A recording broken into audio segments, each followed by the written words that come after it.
Maligayang pagbati sa iyo. Mabuti nakabalik ka sa channel na ito. O di kaya nasumpungan mo ang channel na Aralin sa Filipino.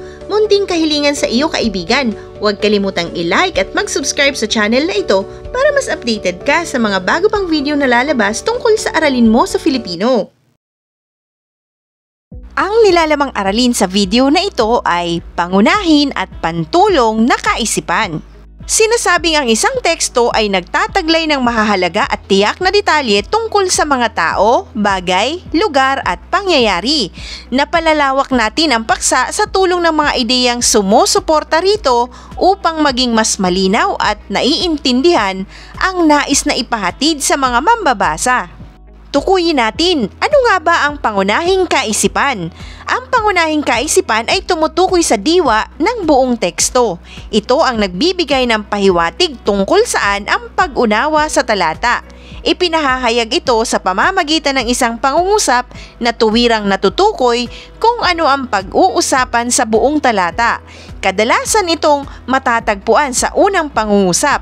Maaari ring mabasa sa gitna ng talata maging sa hulihang pangungusap ng talata. Narito ang halimbawa ng talata na nasa unahang bahagi ang pangunahing kaisipan. Ang tao ay espesyal na nilikha ng Diyos. Kung ating ihahambing nga naman sa iba pang nilikha ng Diyos sa daigdig, walang pag-aalinlangan na ang tao ay nakahihigit sa lahat.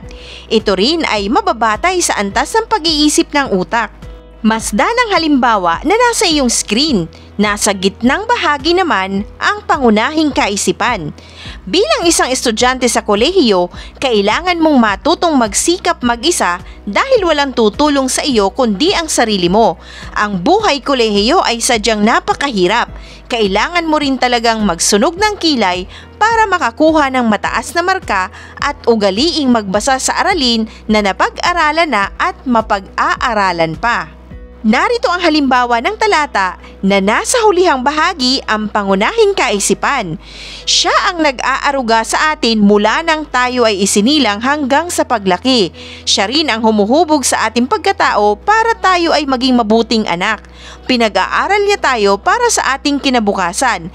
Bilang ganti, dapat natin siyang mahalin at maging mabuting anak sa kanya. Ang ating ina ay sinasabing ilaw ng tahanan. Kung iyong mapapansin sa mga halimbawa na nabanggit, ang hindi nakasalungguhit na mga pahayag ay sumusuporta o nagbibigay detalye na isinasaad sa pangunahing kaisipan. Ang bawat detalyeng ito ay mga pantulong na kaisipan. Ang pantulong na kaisipan naman ang nagbibigay paliwanag o detalye sa isinasaad ng pamaksang pangungusap.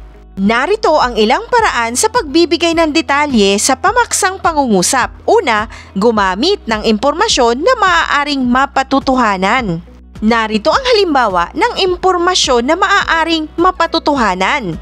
Halimbawang pamaksa, nanganganib lumubog ang Kalakhang, Maynila sa darating na 2020. At ang detalyeng mapatutuhanan, tuwing umuulan, binabaha na ang Maynila. Ikalawang paraan, gumamit ng mga estadistika.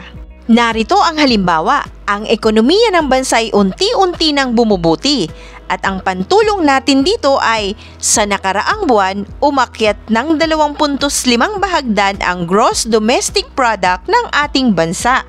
Ikatlong paraan sa pagbibigay ng detalye sa pamaksang pangungusap ay gumamit ng mga halimbawa.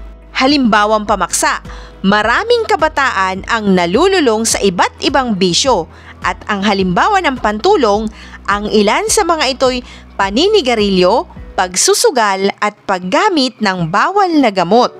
Isang aralin na naman ang natapos natin. Maraming salamat muli sa iyong panunood sa channel na Aralin sa Filipino. Huwag kalimutang i-like at mag-subscribe. I-share na rin.